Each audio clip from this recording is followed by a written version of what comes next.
আসসালামু আলাইকুম। রাজশাহী পার্ট 2 অর্থাৎ শেষ পার্টে আপনাকে স্বাগতম। এই ভিডিওটিতে আমরা রাজশাহীর প্রথম পার্টটি যেখানে শেষ করেছিলাম সেই পার্ট থেকেই দ্বিতীয় পার্টটি শুরু করছি।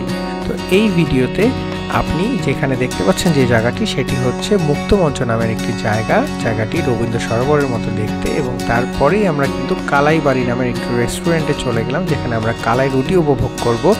এবং কালাই রুটির সাথে কিন্তু আপনারা পেয়ে যাবেন গরুর মাংস, এবং তার পাশাপাশি হাঁসের মাংস ছাড়াও আপনি বিভিন্ন রকমের ভর্তা এবং গরুর বটটাও কিন্তু সেখানে পেয়ে যাবেন। ভর্তার মধ্যে আপনি পাবেন হচ্ছে বেগুন ভর্তা, সরিষা ভর্তা এবং মরিচ ভর্তা। তো আমরা মোটামুটিভাবে সব কিছুই অর্ডার করে দিয়েছিলাম। আমরা গরু বট এবং তার পাশাপাশি কিন্তু হাঁসের মাংসটিও নিয়েছিলাম, এবং খাবারটি বেশ মজাদার ছিল। যদিও চাপাইয়ে যদি যাই তাহলে এই কালাই রুটির মজাটি আরও বেশি পাওয়া যাবে। তো রাজশাহীতে রাতেবেলা আড্ডা দিতে ভালোই লাগে, তো আমরা আড্ডা দিচ্ছিলাম রাজশাহীর মনোরম পরিবেশে শীতের রাত, এবং তার পাশাপাশি মালাই চাও কিন্তু উপভোগ করছিলাম আমরা। তো পরবর্তী দিন আমাদের প্রথম কাজ যেটা ছিল সেটা হচ্ছে রাজশাহী বিশ্ববিদ্যালয়ে যাওয়া, এবং রাজশাহী বিশ্ববিদ্যালয়ের যে ভাস্কর্যগুলো আছে, যে পুরান যে ফেমাস যে জায়গাগুলো রাজশাহী বিশ্ববিদ্যালয়ে রয়েছে সেগুলো উপভোগ করার জন্য। এবং রাজশাহী বিশ্ববিদ্যালয় কিন্তু অনেক ঐতিহ্যবাহী একটি বিশ্ববিদ্যালয়, যেখানে তাদের যে ঐতিহ্য, সেই ঐতিহ্য কিন্তু অনেক আগে থেকে এই বিশ্ববিদ্যালয়টি বহন করছে। রাজশাহী বিভাগের জন্য এটি একটি কৃতিস্বরূপ বলা যেতে পারে। তো এরপরে আমরা সকালের নাস্তা করতে চলে গেলাম একটি সিঙ্গারার দোকানে, এবং সিঙ্গারার দোকানেটি অনেক পপুলার। এবং এরপরে আমরা ঝাল লাগার পরে মিষ্টির জন্য চলে আসলাম।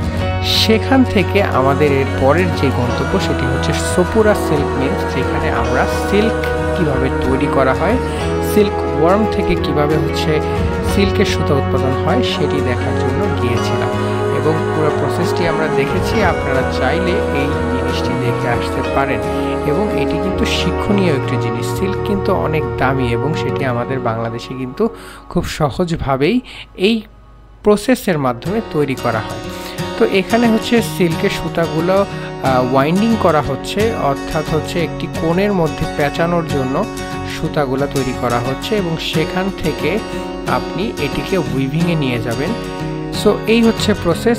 এরপরে আমরা চলে যাই দুপুরের খাবারের জন্য ফয়সাল ভাইয়ের কালাভুনা খেতে, যেটি হচ্ছে সিটি হাটে অবস্থিত।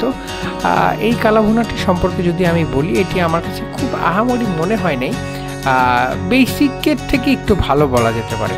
তো রাতে বেলা আমরা যাওয়ার আগে ডিনার হিসাবে নানান রকমের ফাস্ট ফুড আইটেমগুলো ট্রাই করেছি। এখানকার ফাস্ট ফুড আইটেম অনেক বেশি মজাদার, এখন কিছুটা আছে ডিফারেন্ট টাইপের কিছু জিনিস আপনি এখান থেকে পেয়ে যাবেন, লাইক শিকের বার্গার। এটা কিন্তু ঢাকা শহরে সাধারণত আপনি কখনো দেখবেন না। তো শিকের বার্গার এখানে তৈরি করা হয়ে যায়, এবং তার পাশাপাশি এখানে একটা আছে হানি বান। এই যে এই প্রসেসটাতে দেখানো হচ্ছে কিভাবে হানি বান তারা তৈরি করে।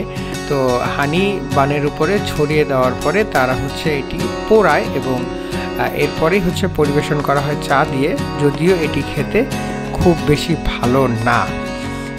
তো এই ভিডিওটি এই পর্যন্তই ছিল।